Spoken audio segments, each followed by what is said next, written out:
Happy rainy Monday to you. Hope you're keeping dry and keeping warm somehow. I was out canvassing today in Milltown. That was great. Had lots of great chats with residents there.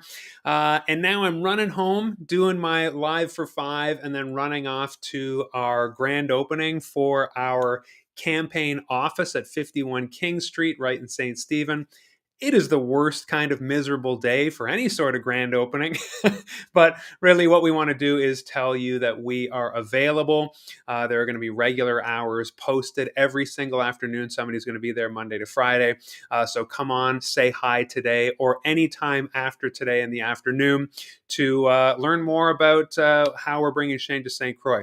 Speaking of which, today I wanted to talk to you about the Meet the Saint Croix Candidates last Thursday in St. Stephen at the Garcelon Civic Center. I haven't talked much about it because there was a big crowd there live. It is being released today, premiered, I should say, at 7 p.m. on CHCO TV. So on Rogers, Bell, those are different channels. Check them out. And then I assume they will be on YouTube later this week, and I will post that on the CHCO YouTube channel and on their website. But today I called it the first we've heard about it, the title of this video. And what I mean by that is not the first we heard about the St. Croix, Meet the St. Croix Candidates event. Everybody kind of knew about that. It felt like there was a lot of anticipation, and it was quite an amazing night. I was so happy to share the specifics about the issues, the way that I will bring solutions and changes for our common good. Candidates were asked to make opening statements and closing statements. And then by the end of the night, before the 2 hours ran out, we were each asked 8 questions in all. And so every candidate, all 7 of us, were able to answer those questions about really important topics and what CHCO and Vicky Hogarth, the moderator, thank you to her, what she curated, because the questions were submitted from the community. Now, I learned something. That what I learned, the first I heard about it. What is the it? Well, 3 things really during that event. When the former MLA, the incumbent, discussed an answer to 2 very pointed questions, which I was surprised that the questions were so specific. I thought we might get general questions about, infrastructure or how municipalities need funding or something like that. But it was very easy for me. It was quite a softball when we were asked, each of us, are you in support of a ferry for Campobello?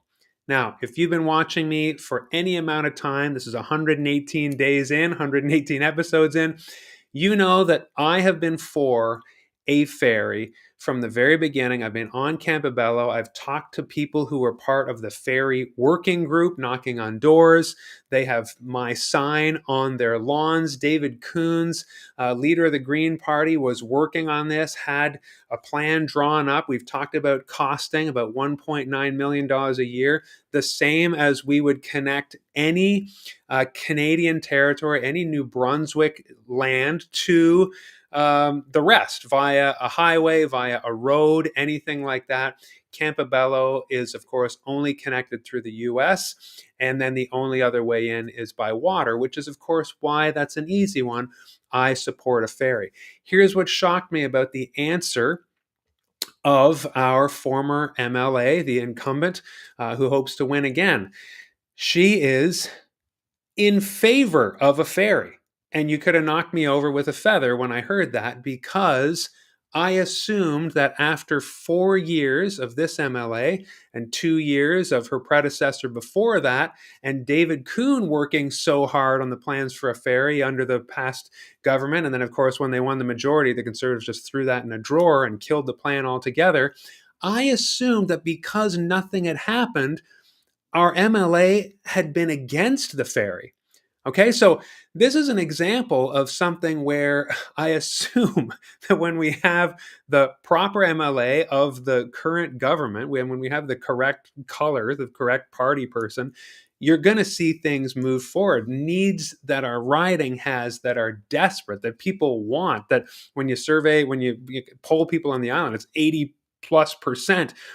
constituents of this riding want and need a ferry. I've done whole episodes on this, and I'm not going to take up your time going uh, through it all now. You can listen to my reply on the ferry at the Saint Croix Meet the Saint Croix Candidates event, but also I have videos on this on my channel specifically about Campobello. And that I found extremely troubling, that our incumbent MLA is for a ferry, and the ferry never ever got even worked on, as far as anybody knows. This is, again, the first we're hearing about it. Nobody knew. Nobody would have guessed when I go to Campobello that, yes, our MLA is in favor. She's lobbying her government. She really wants this to happen. Nobody knew that this MLA was in support of a ferry. That was the first we'd heard about it. If you look at what's happening, what's not happening, you would never have guessed. Another question then, are you in support of a courthouse? I could not believe it, because I have spoken to the mayor of St. Andrews and others who want to see this happen, need to see this happen. I couldn't believe when our incumbent MLA was in favor of a courthouse in Saint Croix. You would never know that from anything that's happening. You would never guess that. That statement of support has never been made.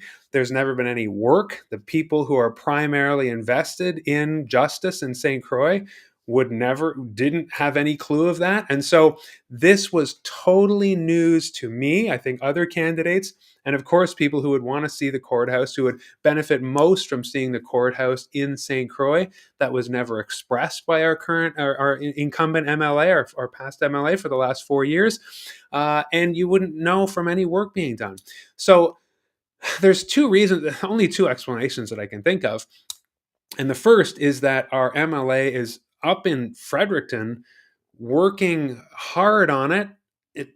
I can't see it likely, but let's give the benefit of the doubt, and just being completely rebuffed by this government that refuses to spend money, that seems obsessed with surpluses, which I've talked before is just a terrible way to run a business and a government. You don't have extra money sitting around. You need that money to be always invested, which is why most governments run a small deficit with plans to repay, because money should always be at work, not sitting somewhere in a pile like Scrooge McDuck. Okay, that's literally wasted money when money's sitting like that. So that's one possibility. The other possibility, of course, is that our MLA simply cannot get it done, is not expressing, is not able to navigate systems, is not able to do the work, and just simply in the majority government that she enjoyed, she was in the party and she has a cabinet position, Minister of Seniors, no department attached whatsoever, but somebody like that with a cabinet position could not exert the necessary influence on her government to get it done, or simply simply didn't work on it, simply did not do the work. Because again, as I say, when I talked to people who could benefit from the ferry, they didn't know her position on it, that she was in favor, that she was remotely working on it at all. This is extremely troubling to me, very troubling to me. And you'll see in my closing remarks, I just made an appeal. I am hopeful, but also scared. I'm not going to give my whole 2 minutes here, but I'm hopeful that I could and would do this kind of work.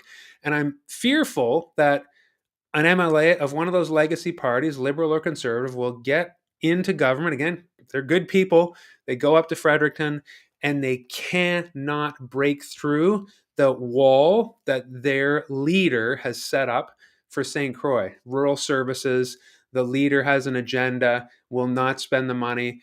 Green MLAs can puncture that wall. They can get things done. They have less to lose, I suppose. They are happy to be a thorn in the side of government because they believe that it takes that kind of work, advocacy, lobbying, championing to get what the riding needs. And the courthouse and the ferry are examples of that, where you would never guess that our incumbent MLA, who's enjoyed a majority of her own government for the last 4 years, couldn't get us what we need. So, friends, I'm hopeful that I can go to Fredericton, get these things. And I will tell you, frankly, if I believe, just personally, I put the shoes on the other foot, so to speak. If I were MLA for this riding in a majority government, nobody knew what I was in favor of, but also if I was in favor of those things and simply could not get them done and nobody was aware that I was working on them, I would simply resign. Because again, either I'm not doing the work, which makes me unqualified, or I had a majority government. Imagine Greens became the majority government, and I'm a Green MLA in Saint Croix, and I can't get us what we need. I would say I completely failed the people of Saint Croix, and I hereby resign. That would be my approach, because I don't know how I would face you, frankly. The other thing that I learned that I want to segue into tomorrow is uh, the same person said that Greens are for a carbon tax. Apparently, she said, the Greens are really in favor of a carbon tax. They're going to carbon tax the heck out of you even more, which of course is not true. We are more for a cap and trade, which makes sure that pollution is paid for by the polluters at the industrial level, and that you are not taxed and then reimbursed. Now, I will get into all this tomorrow because it's already been 10 minutes. So that's going to be tomorrow. I want to talk about the difference between a cap and trade and why we are not for a carbon tax, but we do need to reduce pollution. And the most effective way to do that, we believe as Greens, is to have a provincial cap and trade and replace the systems that we have in place now. Thank you for being here today for this longer video. They are getting longer, and I suppose that's because I'm running out of time. I'm aware that I can only do this with you for 2 more weeks. And of course, if I get elected, I might not be here every day, but I'm going to be here much more often. I'd love to do AMAs where people can ask me things, because I want to be accountable to you. I want you to know what I think, and I want you to know what I'm working on and trying to get for our riding, advocating and championing, which is just something that I don't think we're used to, because that hasn't been happening for years and years. I will see you tomorrow. No, I will see you today. Come by and get cake, get coffee, get juice if you're not a coffee drinker at our office opening today in St. Stephen. And then tonight, grab the popcorn, because at 7 p.m. on CHCO, the Meet the Saint Croix Candidates event will be premiering on those channels on Bell and Rogers, wherever you get them. Okay? Have a wonderful rest of your Monday. Stay warm and dry.